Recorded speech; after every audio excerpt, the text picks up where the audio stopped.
ప్రజల్లో రోడ్డు భద్రతపై అవగాహన కల్పించే లక్ష్యంతో విద్యాశాఖ ఆధ్వర్యంలో సోమవారం విద్యార్థులతో భారీ రోడ్ సేఫ్టీ ర్యాలీ నిర్వహించారు.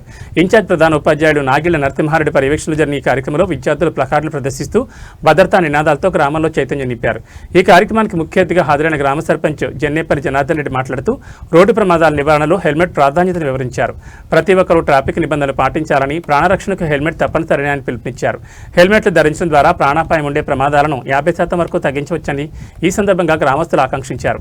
ఈ కార్యక్రమంలో ఉప సర్పంచ్ ముక్క కరుణాకర్, వార్డు సభ్యులు, గ్రామస్తులతో పాటు పాఠశాల ఉపాధ్యాయ బృందం సూర్యనారాయణ, ఆడేపు శ్రీధర్, సెమీం, విష్ణుమూర్తి, అల్లూరు రవీందర్, శాంతికుమారి మరియు రవికుమార్ తదితరులు పాల్గొన్నారు. విద్యార్థుల ఉత్సాహం, దాతల చొరవను చూసి గ్రామస్తులు హర్షం వ్యక్తం చేశారు.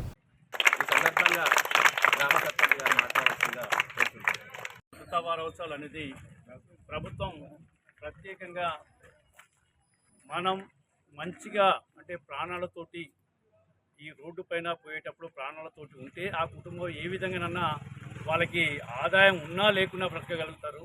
కానీ వాళ్ళ కుటుంబంలో ఏమైనా జరిగితే తర్వాత హ్యాండిక్యాప్డ్గా అయినా ప్రాణాలు కోల్పోయినా ఆ కుటుంబం వీధిన పడుతుంది. కాబట్టి ప్రభుత్వం ప్రత్యేకంగా ఈ వారం రోజులు భద్రతా వారోత్సవాలు ఏర్పాటు చేయాలి.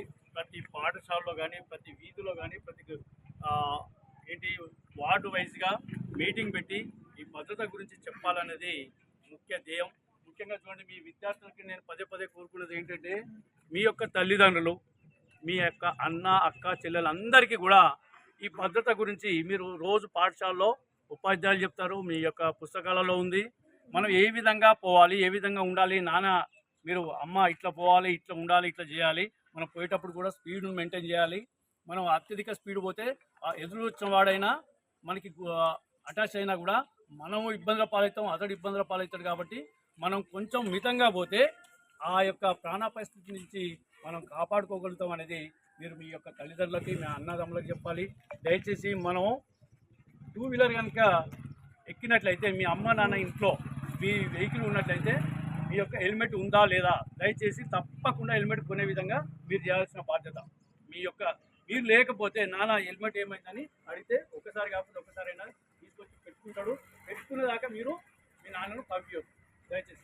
అట్లా మనం వాళ్ళ యొక్క మీ కుటుంబాన్ని మీరు కాపాడుకునే వాళ్ళు అవుతారు. కాబట్టి దయచేసి నేను విద్యార్థులకు పదే కోరుతున్నా, మీ తల్లిదండ్రులందరికీ కూడా హెల్మెట్ ఉండే విధంగా చూసుకోవాలని కోరుకుంటే అవకాశం మీ కూడా మనోళ్ళు 7వ తరగతి ఆగిన బైక్ నడుపుతాడు, బైక్ నడుపుతాడు, వాడు ఇద్దరిని తీసుకొని పోతాడు, ముగ్గురిని తీసుకొని పోతాడు, 70లో పోతాడు, వాడు గదిలో తీసుకొస్తానని స్టేటస్ పెట్టుకొని సంబరపడతారు. కానీ రేపు అతి త్వరలో మీకు ప్రమాదం ఉంటుందని మేము గుర్తు చేస్తున్నాం. మన పిల్లలకే మనమే చెప్తారు, చాలా మంది తాగి డ్రైవ్ చేయొద్దని చెప్తారు, మళ్ళీ వాళ్ళు తాగిన వాళ్ళని ప్రోత్సహిస్తున్నారు. మళ్ళీ తర్వాత డ్రైవింగ్ లైసెన్స్ ఉంటేనే డ్రైవింగ్ చేయాలని అంటారు, డ్రైవింగ్ లైసెన్స్ లేకుండా డ్రైవింగ్ చేస్తున్నారు. సో ఇవన్నీ కూడా మనం పాటిస్తూ ఉంటే ఖచ్చితంగా ఇతర వాళ్ళు పాటిస్తారు. మనం అందరం హెల్మెట్ పెట్టుకొని పోతే మన కొడుకు కూడా పెట్టుకొని పోతారు కదా. ఒక 4 సార్లు కనుక మనం పెట్టుకొని కనుక మన పిల్లలని కూడా నువ్వు ఖచ్చితంగా బయటకు పోతున్నావు బిడ్డ, నువ్వు బాగా పోతావా లేకపోతే పొలంకాడికి పోతున్నావా, నువ్వు పెట్టుకొని పో అని కనుక ఒక 4 సార్లు మనం పెట్టుకొని ఖచ్చితంగా పాటిస్తారు. మరి విద్యార్థులకు మాత్రమే రోడ్డు గుర్తుల విలువ తెలుసు. అక్కడ ఎక్కడ ఏం గుర్తులు ఉంటే మీ తల్లిదండ్రులకు మీరు చెప్పండి. మొదటి విషయం. రెండో విషయం, మీ కుటుంబానికి మీ తల్లిదండ్రులు చాలా ప్రాముఖ్యం. కాబట్టి ఈ రోజు నుంచి ఒక తీర్మానం తీసుకుందాం. మీ బర్త్డే చేసుకోకుండా కానీ మీ బర్త్డేకి ఒక హెల్మెట్ మీ డాడీకి గిఫ్ట్ ఇవ్వడానికి ప్రయత్నిస్తాం. మంచి ఆలోచన, సూపర్.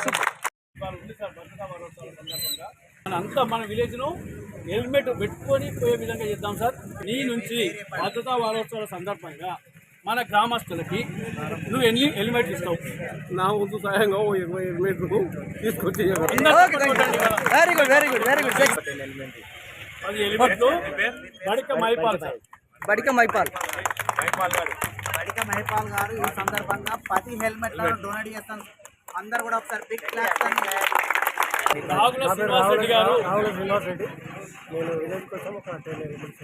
Very good. 10 హెల్మెట్లు ఇవ్వడం ఇచ్చినట్టు కాదు, వాడాలి, పెట్టుకోవాలి. అది భద్రతా వారోత్సవాల సందర్భంగా నేను కూడా ఒక 10 హెల్మెట్లకు మన డిఎస్పీ గారు చెప్పాడు, దయచేసి 1000 రూపాయల హెల్మెట్ అవసరం లేదు, 200 నుంచి 300 రూపాయల హెల్మెట్ దొరుకుతుంది, దయచేసి అవి సరిపోతుంది మనకి. అదే మీరు దాతలు ఇంకెవరైనా ఉంటే ప్లీజ్ చెప్పండి. ఎందుకంటే మనం మన గ్రామస్తులని, మన కుటుంబాలని కాపాడుతున్న వాళ్ళం అవుతాము. ఇంకా సర్పంచ్గా నేను ఒక 20 హెల్మెట్లు నేను కూడా డొనేట్ చేస్తాను. ఓకే ఇంకా ఇంకొకటి నేను కోరుకున్నది ఏంటంటే మన గ్రామంలో హెల్మెట్ లేకుండా తిరగొద్దు. దయచేసి ఎవరైనా కూడా హెల్మెట్ లేకుండా తిరగొద్దు దయచేసి. ఇది మనం ఏ విధంగా సలహా కావచ్చు, సూచనలు కావచ్చు, అది ఏ విధంగా నిబంధన కావచ్చు, దయచేసి అందరం ఒక నిబద్ధతతో మన గ్రామ పంచాయతీ దగ్గర వాగ్దానం కూడా చేయడం జరుగుతుంది. ప్రతిజ్ఞ కూడా చేస్తాం సార్ మేము. Okay thank you sir, thank you very much. చాలా సంతోషం అనిపిస్తుంది. ఒక మోటివేషన్గా హెల్మెట్స్ కావాలంటే ఫస్ట్ తిరుపతి రెడ్డి గారు 10 హెల్మెట్లు ఇస్తారని 20 రెడ్డి గారు 20 హెల్మెట్లు ఇవ్వడం ఒప్పుకోవడం చాలా ఫస్ట్ మోటివేషన్ పర్సన్ ఆయనే. ఒకసారి గట్టిగా చెప్పాలి. ముందు ప్రతి కార్యక్రమాల్లో కూడా మా వంతు పాత్ర కూడా ఉంటుంది. మీరందరూ కూడా మన పాఠశాల అభివృద్ధి అని మరొకసారి మరి పాఠశాల ఉపాధ్యాయుల తరఫున నేను కోరుతున్నాను.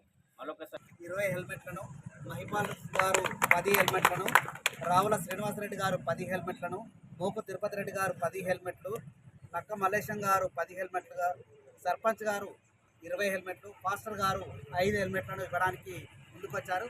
వారికి పేరు పేరున కృతజ్ఞతలు తెలియజేస్తున్నాను.